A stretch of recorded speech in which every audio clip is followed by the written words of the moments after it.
Good afternoon, everyone. Thanks so much for joining me again today. We are going to celebrate the Grand Old Opry today. Hail, hail, the gang's all here. What the heck do we care? What the heck do we care? Hail, hail, the gang's all here. What the heck do we care now? Hail, hail, the gang's all here. What the heck do we care? What the heck do we care? Hail, hail, the gang's all here. What the heck do we care now? If I knew you were coming, I'd have baked a cake, baked a cake, baked a cake. If I knew you were coming, I'd have baked a cake. How you do, how you do, how you do? Had you dropped me a letter, I'd have hired a band, the grandest band in the land. Had you dropped me a letter, I'd have hired a band, spread the welcome mat for you.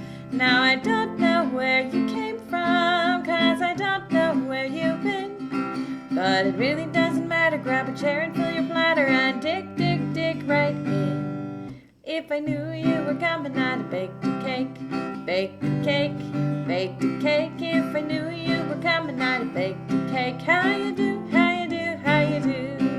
How you do, how you do, how you do?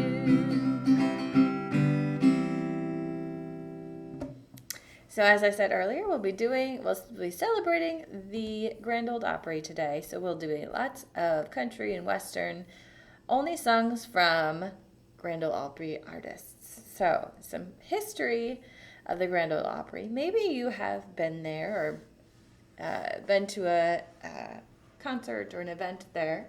I have not. It's on my to-do list.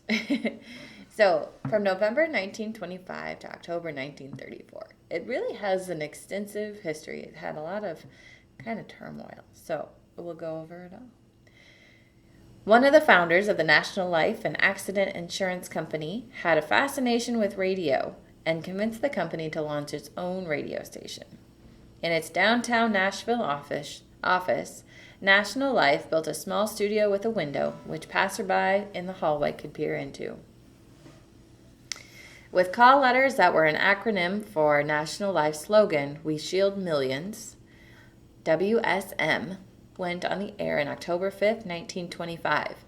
The station later gave birth to the Grand Old Opry, and soon enough, country music fans began showing up in droves to watch the show, crowding the building's hallways at the aggravation of some National Life executives. Studio B and then the 500-seat Studio C were built to accommodate the growing crowds. Even still, the Opry was in need of a new home. So first, we're going to start with, let's do an old Ernest Tubb song, "Waltz Across Texas."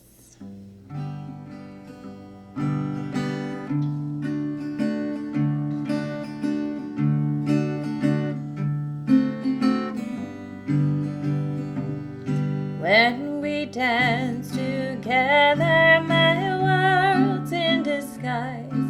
It's a fairyland tale that's come true. And when you look at me with those stars in your eyes, I could waltz across Texas with you. Waltz across Texas with you in my arms. Waltz across Texas with you. Like a storybook ending, I'm lost in your charms. I can waltz across Texas with you.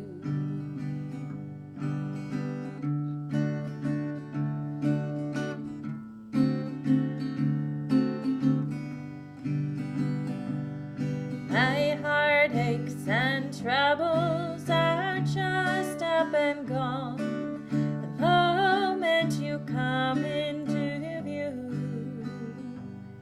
And with your hand in mine, dear, I could dance on and on. I could waltz across Texas with you. Waltz across Texas with you in my arms. Waltz across Texas with you,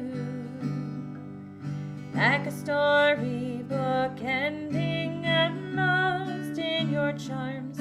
I could waltz across Texas with you. One more time. Waltz across Texas with you in my arms. Waltz across Texas with you, like a storybook ending and lost in your charms. I could waltz across Texas with you.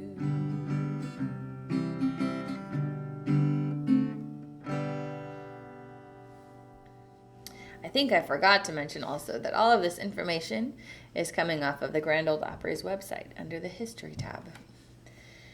So from October 1934 to June 1936.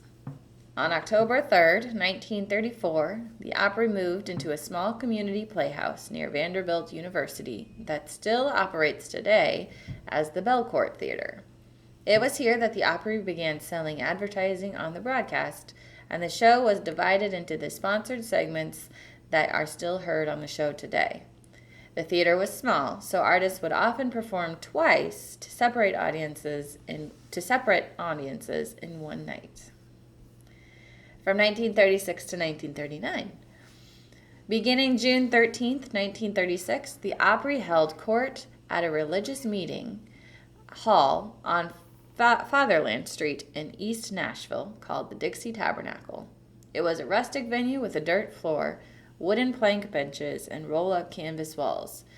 Advance tickets first became available, distributed to customers by salespeople at National Life and Accident Insurance Company. What a good sales technique.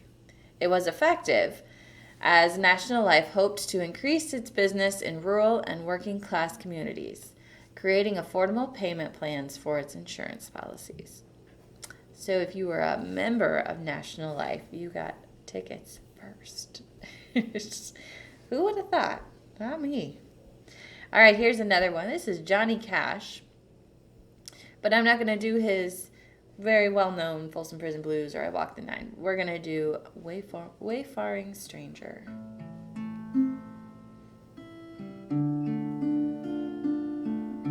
I believe this one was on his last album he did.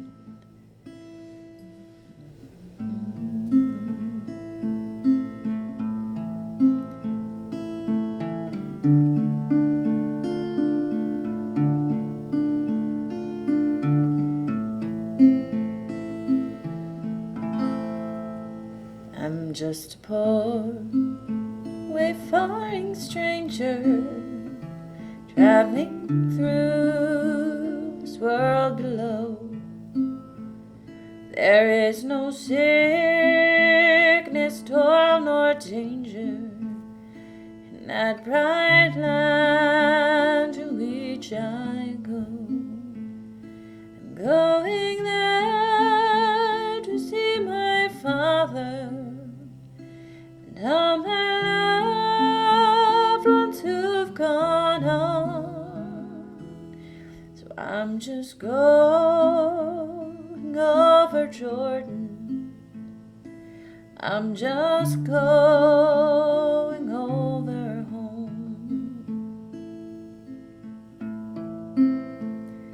I know dark clouds will gather around me. I know my way is hard and steep, but beauteous fields arise before me, where God redeems their vigils keep. I'm going there to see my mother. She said she'd meet me when I come. I'm just going over Jordan. I'm just going over home. I'm just going over Jordan. I'm just just going over home.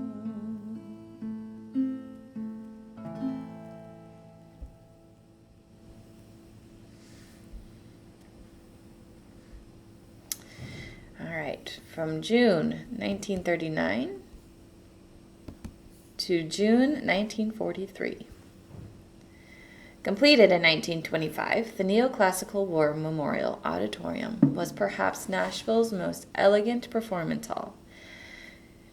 During its tenure at War Memorial, the Opry began to charge admission, 25 cents a person.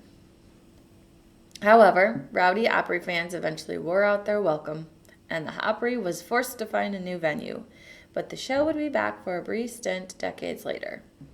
When the Grand Ole Opry House was devastated by a flood in May 2010, War Memorial reopened its doors to the Opry for a stint as repairs were made.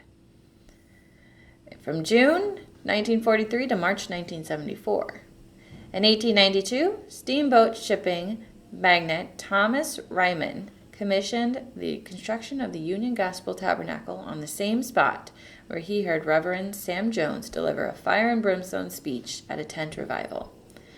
The Victorian Tabernacle had no air conditioning or dressing rooms, but once the Opry moved into the Ryman in 1943, the show's popularity took off at a velocity never before seen.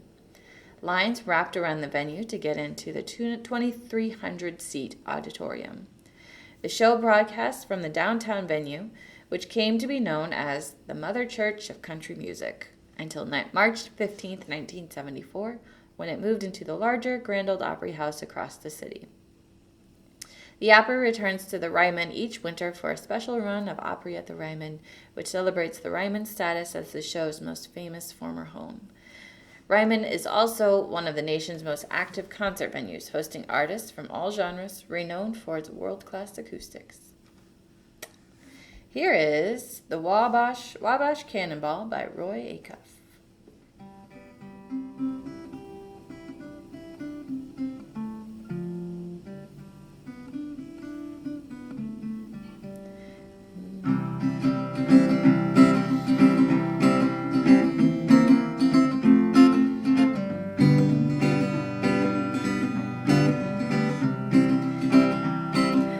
Out the wide Pacific to the broad Atlantic shore, she climbs high the mountains, uphill and by the shore. Although she's tall and handsome, and she knows quite well by all, she's a regular combination of the Wabash Cannonball. Our eastern states are dandies, so the western people say, and she climbed Old Rock Island, took all her style away to the lakes of Minnesota, where she's ripping waters fall. No changes can be taken of the Wabash Cannonball. Just down from Birmingham, one cold December day, as she pulled into the station, you could hear the people say, "There's a gal from Tennessee, she's long, she is tall. She comes from Birmingham on the Wabash Cannonball." Just listen to the jingle and the rumble and the roar. She glides along the woodland to the hills and by the shore. Hear the mighty rush of the engine, hear the lonesome hobo's call, while she's traveling through the jungle on the Wabash Cannonball. Here's to old man Danny Claxton, may his name forever stand. May it always be remembered throughout the land. His earthly race is over and the curtains round him fall. We'll carry him home to victory on the Wabash Cannonball. From out the wide Pacific to the broad Atlantic shore, she climbs high mountains, uphill and by the shore. Although she's tall and handsome, and she's known quite well by all, she's a regular combination of the Wabash Cannonball. I was not too familiar with that one until a resident here told me to learn it, so here you go. Okay. March 1974, the first venue built specifically as a home for the show, the Grand Ole Opry House, opened on March 16th, 1974, with a capacity larger than any of the Opry's previous homes, 4,400 seats. The ceremony was attended by President Richard Nixon, who played the piano and sang on the show that night. From Hank Snow to Stonewall Jackson to Jeannie Seeley, the night featured a packed lineup, so each artist was limited to performing just one song. All right, this one is Marty Robbins, Strawberry Roan.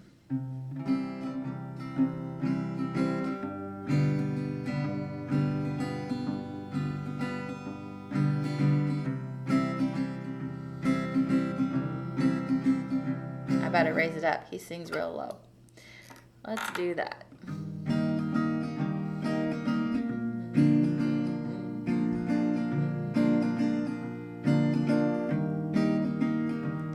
I was hanging around town, spending my time out of a job, not earning a dime. Feller steps up and he said, I suppose you're a bronc fighter from the looks of your clothes.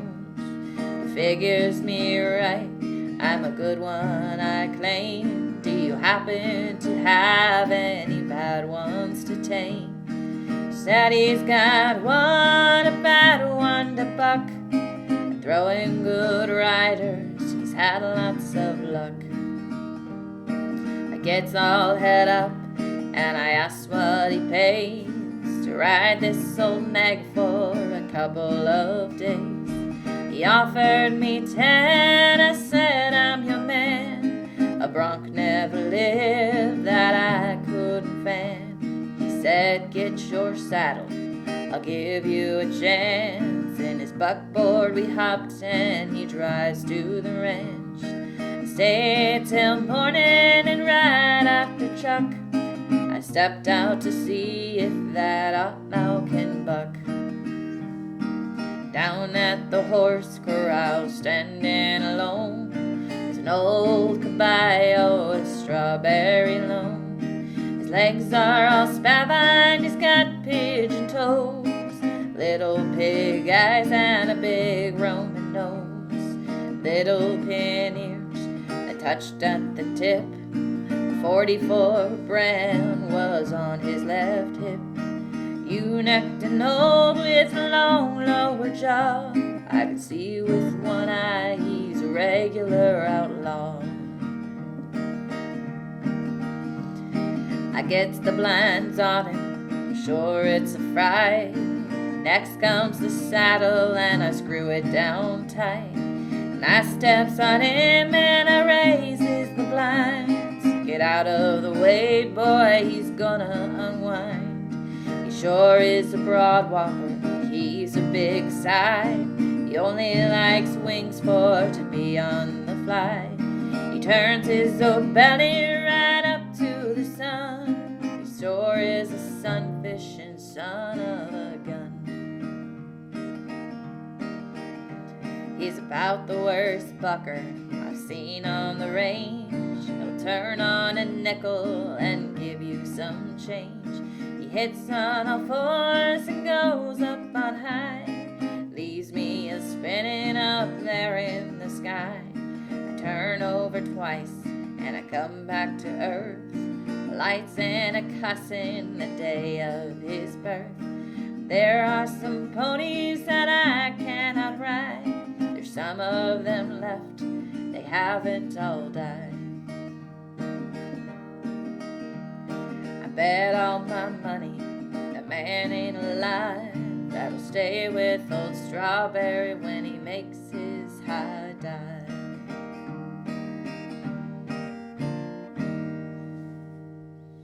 I always thought that one was kind of cute. Probably not for the, trainer, but May 2010 to September 2010. In May 2010, the venue was ravaged by a historic flood that forced the Opera House to close its doors for 5 months for restoration. Even so, the show pressed on as it was held at other venues across Nashville, including 2 former homes, the War Memorial Auditorium, and the Ryman. The Opry House was beautifully restored, and the show made its triumphant return on September 28th of that same year. That was a quick turnaround, right? All right, here is, how about, let's see. I Really Don't Want to Know by Eddie Arnold.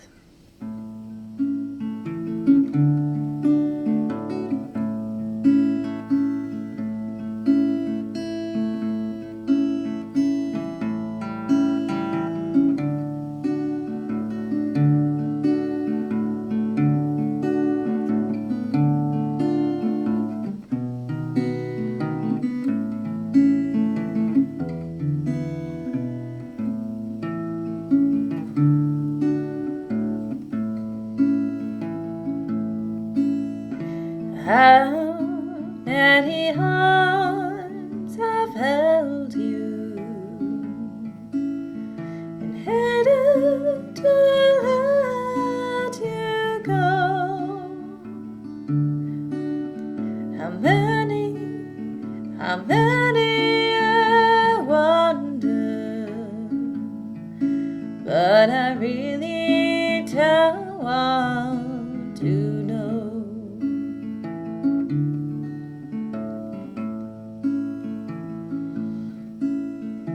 How many lips have kissed you and set your soul aglow? How many I wonder, but I really don't want to know.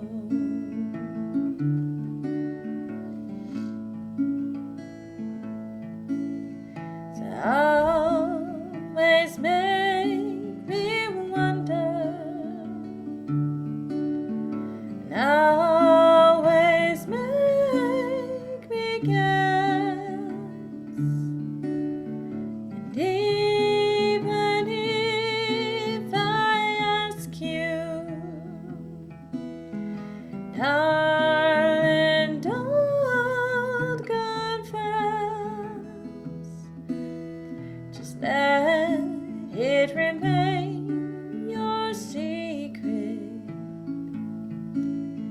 'Cause darling, I love you so. No wonder I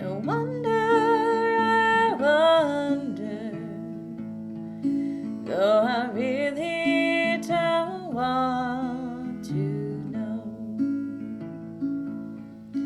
No, I really don't want to know.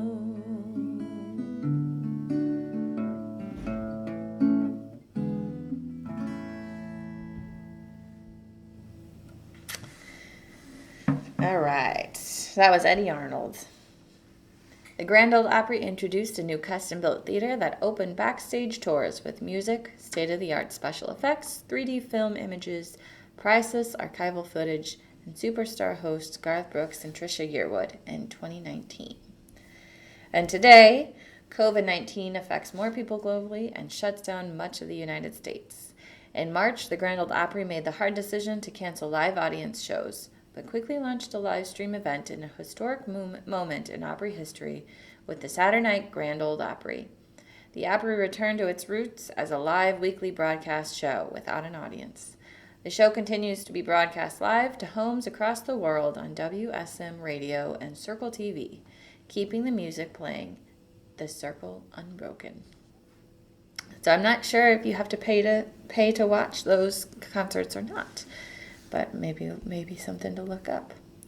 So somebody that I would like to see at the Opry, one of my favorite artists at the moment, he just released his new album a few weeks ago, I think at the beginning of November, is Chris Stapleton.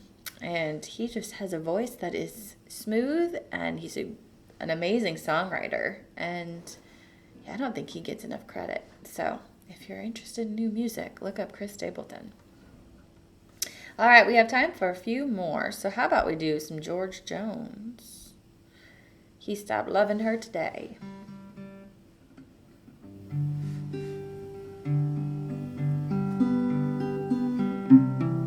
feel like a lot of the songs I'm doing are very kind of sad and sullen, but this is country music, so it's a lot of classics. You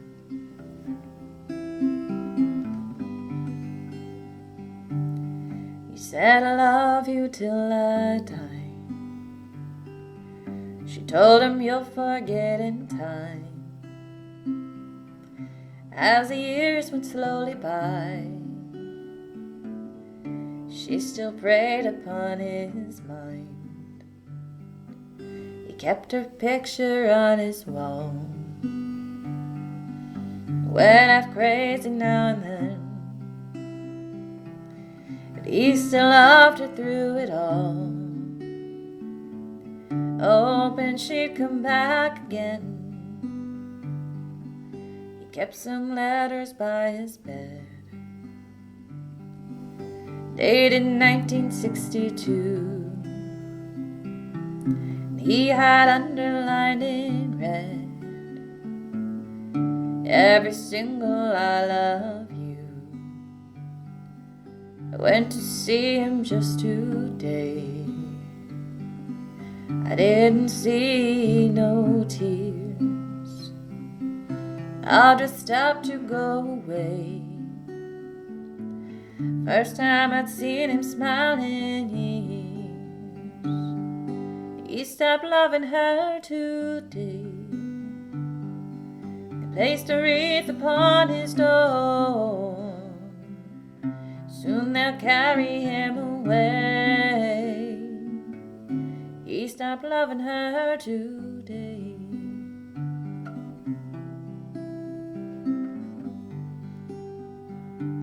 She came to see him one last time. We all wondered if she would, and it kept running through my mind. This time he's over her for good. He stopped loving her today. They placed a wreath upon his door. Soon they'll carry him away. He stopped loving her today.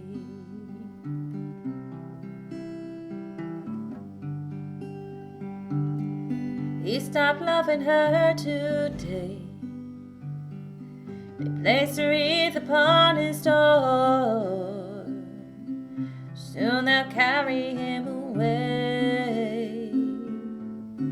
He stopped loving her today.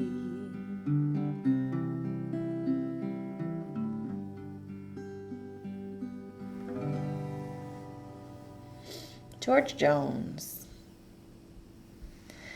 Here is a Furlan Husky that I've done before, On the Wings of a Snow-White Dove.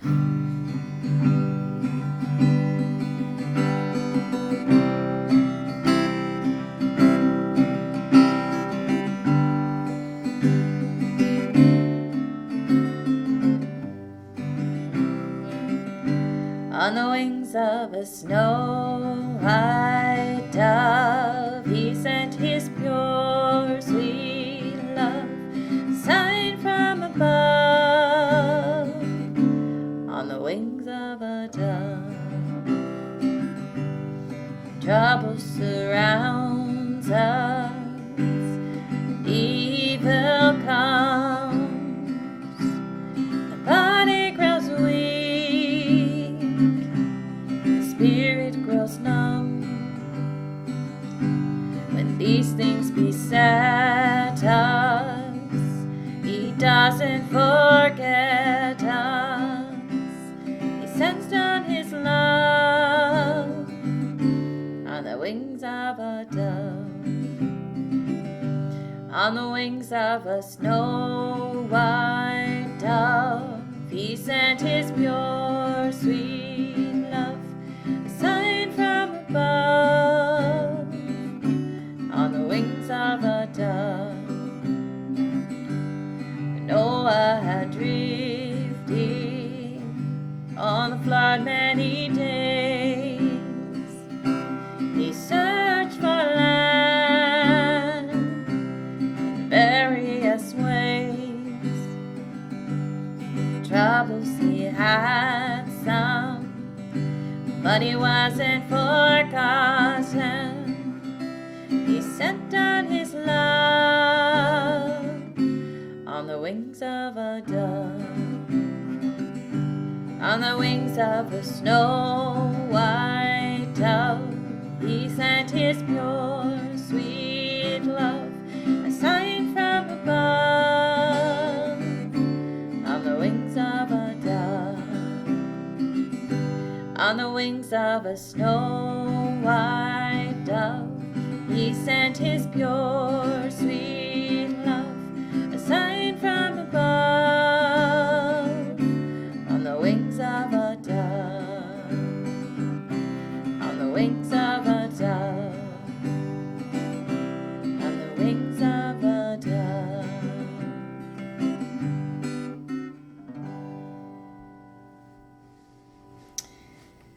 All right, we'll do one more today. We'll do, how about Loretta Lynn, Coal Miner's Daughter.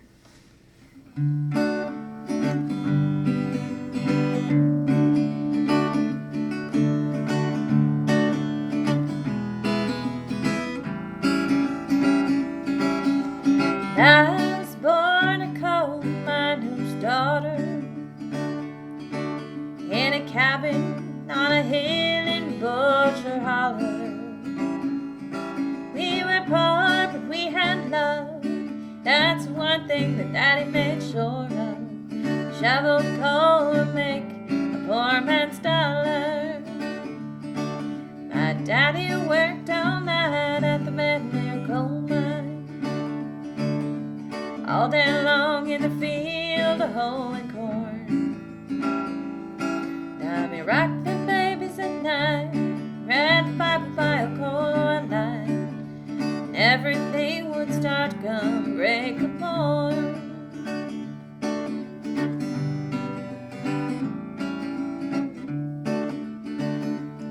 Daddy loved to raise 10 kids on a miner's pay. Mama scrubbed her clothes on a washboard every day. I've seen her fingers bleed to complain there was no need. She smiled at Mama's understanding way. In the summertime we didn't have shoes to wear. In the wintertime we all got a brand new pair. From a mail-order catalog, money made from selling a hog. Daddy always managed to get the money somewhere. And I'm proud to be a coal miner's daughter. I remember well the well where I drew water. The work we'd done was hard. Hard night, couldn't sleep 'cause we were tired. Never thought of ever leaving Butcher Holler. Yes, a lot of things have changed since way back then. It's so good to be back home again. Not much left but the floor, nothing is there anymore, except the memory of a coal miner's daughter. Not much left but the floor, nothing is there anymore, except the memory of a coal miner's daughter.